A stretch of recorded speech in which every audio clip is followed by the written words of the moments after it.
Alright, I'm new to this kind of stuff, but Gotham Knights is all wrapped up now. And I just wanted to, I guess, review the game, give my opinions on it out there. A lot of people were iffy about this game, but when we first saw it, I was actually really excited.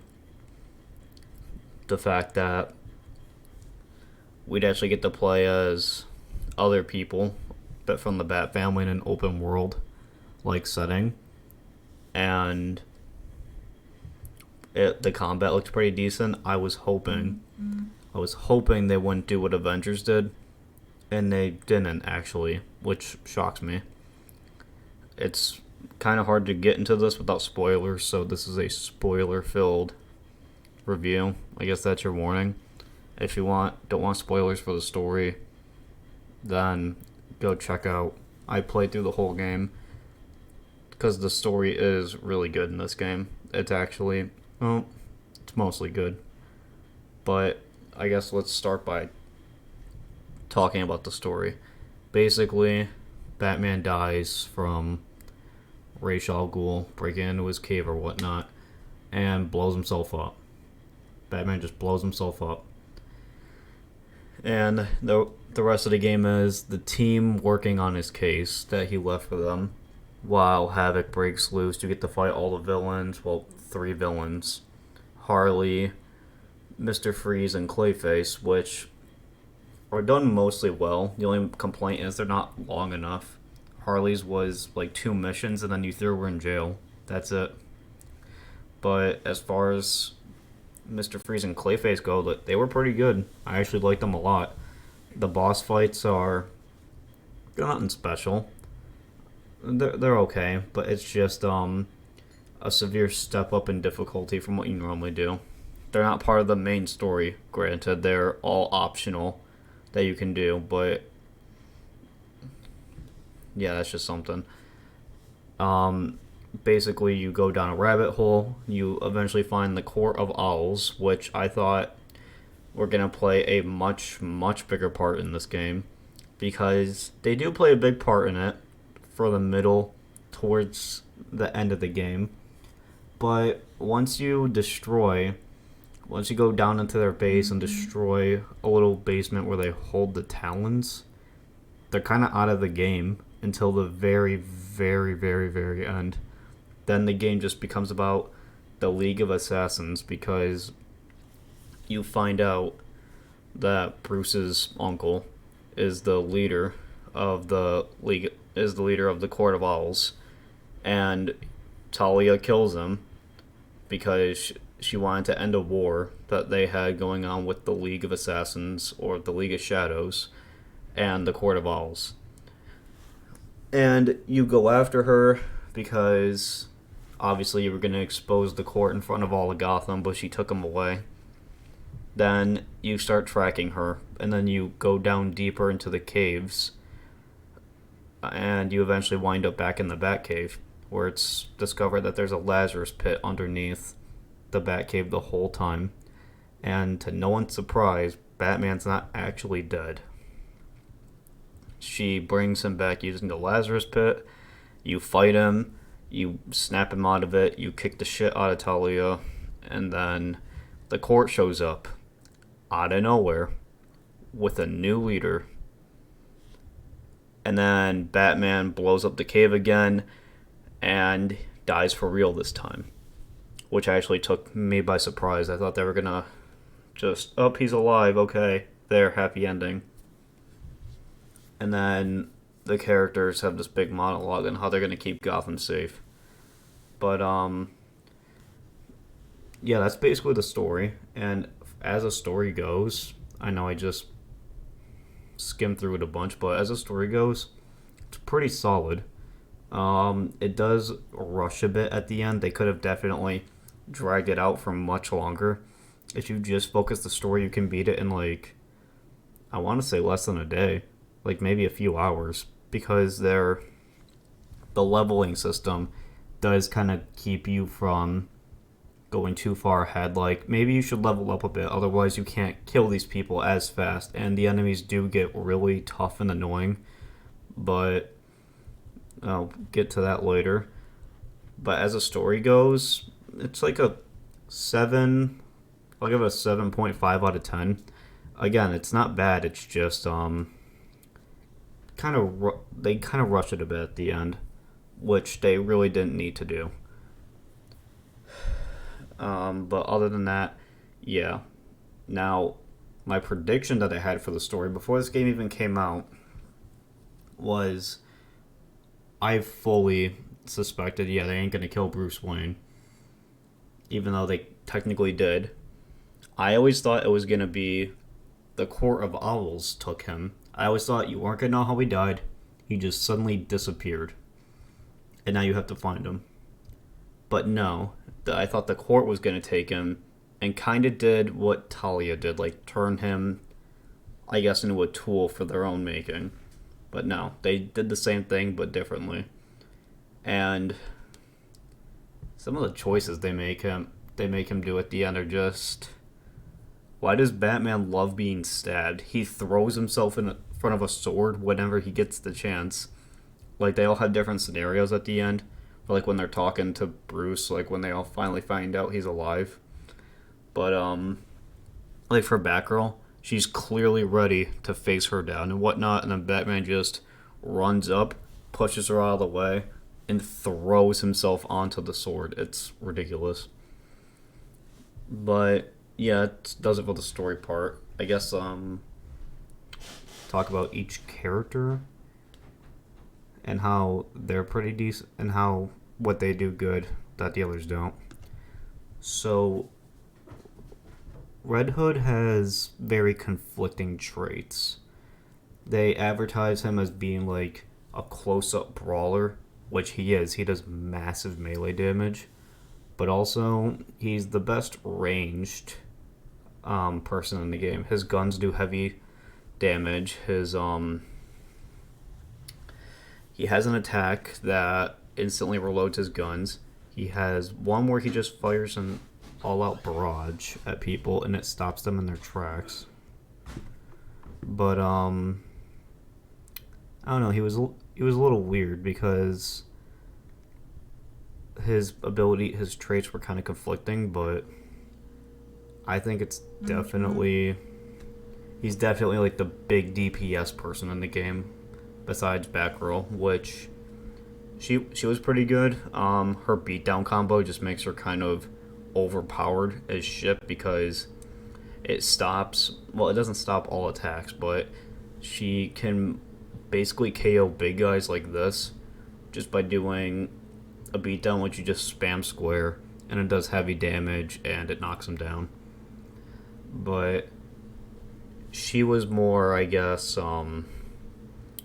she was a brawler as well. Her passive traits, I guess you can unlock, just allowed her to not be seen during stealth, which was useful because there are a lot of stealth parts in this game. Which is where Robin was probably my least played character just because I didn't like using him in combat. His only good skills in combat were his momentum ability. Like, everyone has like a gold momentum ability that they have, and his was pretty good, but it just kind of felt like a worse version of Red Hood's, where it damaged everybody on the field and did slow damage to them. But his bow staff rush is decent, but it kind of knocks people to the side, so you don't get to continuously wail on him with attacks after attack. And he's really good for stealth. His teleport takedown, where he teleports a guy to him and instantly takes him down, is it's finicky. You have to be in a sweet spot in order to do it. You can't have anything in your way. You can't have a railing or anything blocking you. It has to be just, you're on a flat rooftop, no obstructions, and you have to be able to clearly see them. It's kind of weird. But no, he's really good at stealth. His takedowns are faster, so you can avoid being seen. And his traversal is pretty good for getting the jump on people. I think Red Hood still has the fastest one. Batgirl's glide is just a little iffy, I guess. It's not as good as in all the other Batman games. And Nightwing's is it's solid, but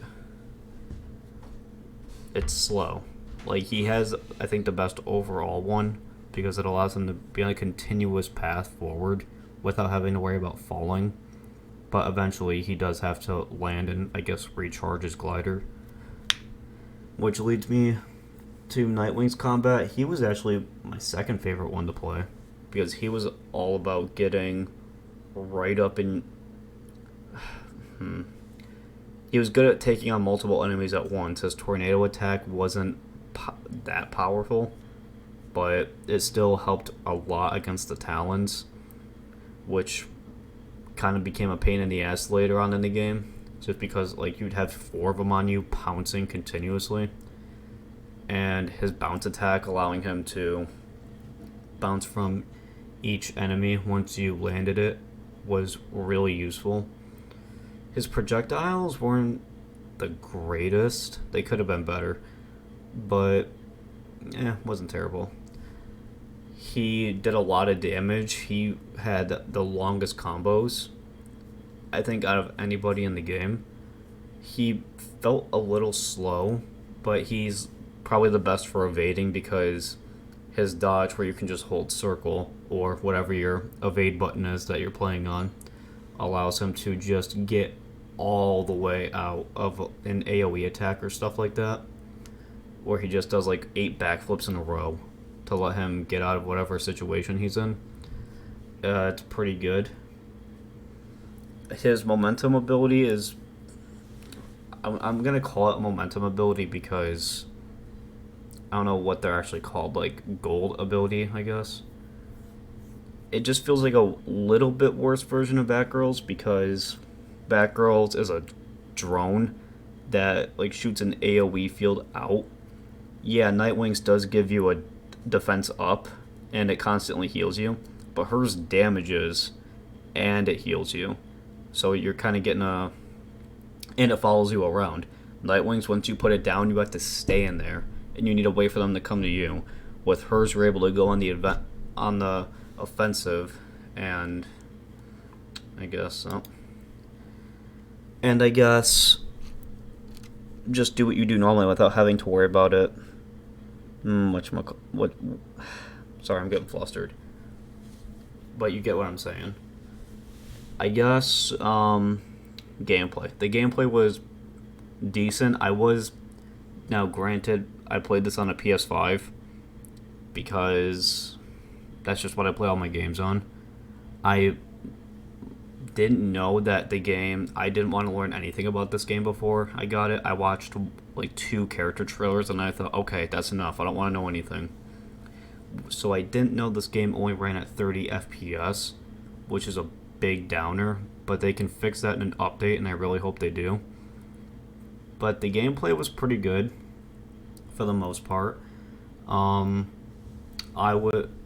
Playing by yourself, it's doable. You can do it. I just feel that later on it gets harder, especially with some of the bosses. Like, you have to fight man-bats, like more than one at some point, and they get really annoying. Like, they get really tedious, and they're just hard to fight. But I think playing with a teammate, which I didn't do until like the last half of my playthrough, playing with a teammate, I would highly recommend if you got a buddy that you just want a fun game to play with a friend. Multiplayer in this is done right. You're able to traverse an open world together. You're able to do team-up attacks off each other, whether it be... I don't know, we mainly went Nightwing and Red Hood. Red Hood because he's always able to grab the big guys and stop them from doing anything at 50 health. But just to know that you have someone to rely on and have someone to bounce off of is really good. They did the multiplayer pretty dang good in this game. And for an open world too, I know that's why they didn't make it 60 FPS, because they said performance issues, but I feel like with more time, they could have done it. They actually could have done it right. And for everybody felt different, which was good because they were trying to go for variety here. Each player feels completely different than the rest. I would say the just the most dumb fun person for me was probably Red Hood because you just get to spam your guns and do pretty decent damage. But if I ever wanted to just get up in someone's face, I would probably go Batgirl because while Red Hood does have, I guess, good damage, he lacks combos. The only good combo strings he has are his ranged weapons, which Batgirl is all up close and no ranged. So I get it. They want you to try everyone out to see which is good for you. Do you want to get in people's face? Do you want to stay further back? The gameplay was pretty good. The combat was serviceable. I feel like it could have used some tightening up. It felt a bit bulky at some parts. The stealth is pretty good. I do like how each player, I guess, has their own weaknesses. Like if you wanted to shoot containers to blow up people or stuff like that, you couldn't really do that with Red Hood because he has guns, obviously, so they're loud. And just the fact that for most situations, it let you approach it how you wanted to, kind of like how the Arkham games did, which I gotta give them props for. That was pretty fun. Like situations like this where you would probably try to take two out at a distance with silent takedowns and then beat the big guy down when you get a chance. So probably for the gameplay, I'd give an 8. Well, okay, 7 out of 10 by yourself and 8 out of 10 with a friend, because with a friend, it just becomes infinitely more fun. And the open world, they claimed this would be the biggest Gotham they ever did. It actually feels smaller here than it does in Arkham Knight, which is saying something. Because Arkham Knight's Gotham, it was pretty fucking big. Like, it was a good, solid 3 islands for you to traverse. And I do feel this one did feel bigger when I was going through it because I definitely didn't see everything. It doesn't... See, it feels bigger and it feels smaller at the same time because you look at the map layout and you're like, it's kind of underwhelming. I thought it'd be bigger. But I guess traversing, some people have it way better than others. Like, Robin probably has the worst traversal in the game. It's good for combat, like for getting the upper hand in stealth combat. But say you wanted to, I don't know, get from point A to point B fast, he's better off just taking the bat cycle at that point. And I'm thankful they put fast travel in this game. But say I want to only go 500 meters away, and I don't want to take the bike because the bike makes you take the most obscure routes to get places. I would probably, Red Hood's is fast, but he drops so much, like with each leap he takes. Nightwing's is good because he gets to go in a straight path, but he's slow as shit.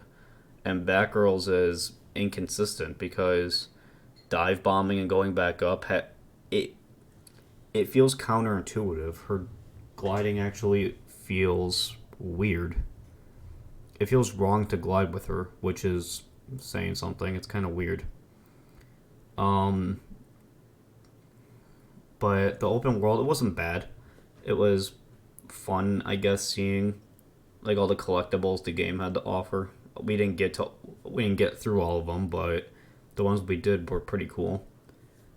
The fact that you get to customize your own skins and stuff is really cool. The fact that they have a transmog system, I think, is really good. And all you have to really do is to unlock them is craft a suit with that style, and then you unlock it. It does kind of suck you can't change like the color of the transmog suits because I think some of them will look better with different colors, but that's just me. And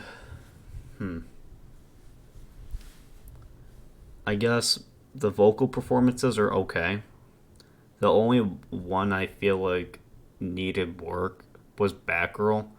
Some of her dialogue is not very good, especially towards the end. Everyone's got like this heartfelt, I guess, sadness to them when they find Batman again.